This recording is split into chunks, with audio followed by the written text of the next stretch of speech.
Hey guys, just want to talk about my 2019 KTM 250 XCF. Really pumped on this thing, man. It's got 225 hours on it, um, and very rarely any issues. First off, I've got my Penske Racing Tune suspension. They did a spring conversion on the air fork. Air fork just wasn't real pumped on it. Inconsistent, and just for off-road, in my opinion, wasn't the best fork. Spring conversion is the best way to go for sure. Bridgestone M59 front. I run that thing everywhere. Sands, rocks, roots, whatever. It works everywhere. It's pretty consistent across the board. I've tried other tires and always end up going back to that. So I'm pretty pumped on that tire.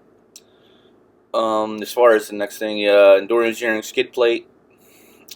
The aluminum skid plate they make covers the case as well and protects the bike pretty good. I never was a fan of skid plates, but because of the vibration, but you need to protect them in off-road, especially on a four-stroker.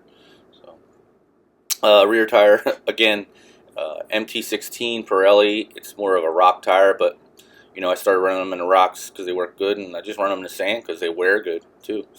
So, it's a good tire all around. I'm really pumped on this bike, man. It's 225 hours on it. It's been working well. So, back to the tires. As far as what I use, a lot of people always ask. I use Michelin foam inserts. I don't use the New Tech tubes, anything like that. Maybe tubes if I have to sometimes, but foam inserts. When I'm running for transmission oil, Rotella 1540. I know everybody says you got to run Motor X, you got to run Motor X. Well, the guy that had this bike sold it to me with 20 hours on it and had clutch issues, and I have since had a clutch issue. Never when I run Rotella 1540. And the foam filter oil, a must in my opinion, is Bel-Ray foam filter oil. As you can see, 225 hours according to the hour meter here. We did check the valves. The valves were pretty close, which was surprising to me. I thought they would be out a little bit. It is in need of a piston. We're about ready to do a piston and get the cylinder redone, the power seal. I'm all about primary drive O-ring chain and sprockets from Rocky Mountain because they're cheap. Work really well. So I run Enduro Engineering flag handguards. Not the full wraparounds. You've heard me talk about that too.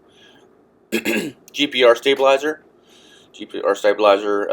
Just loving that thing. Keeps me in control and helps an old man like me.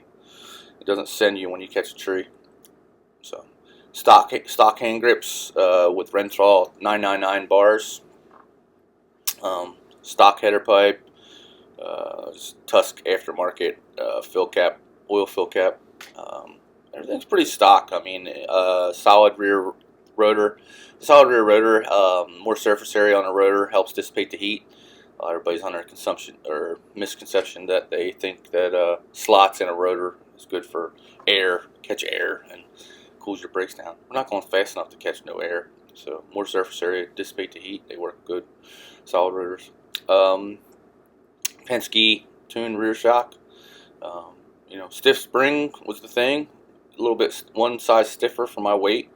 I won't discuss my weight here, but and soft valving seems to be the way to go. And like I said, stock header pipe, stock muffler, OEM. Just stick with that. Just FMF's great stuff. Doesn't really fit as good as stock OEM stuff always, in my opinion, and it wears out a little bit. Starts to vibrate a little bit, where the OEM just lasts so much longer and works really well. So again, just digging this bike here and wanted to give you some info on it.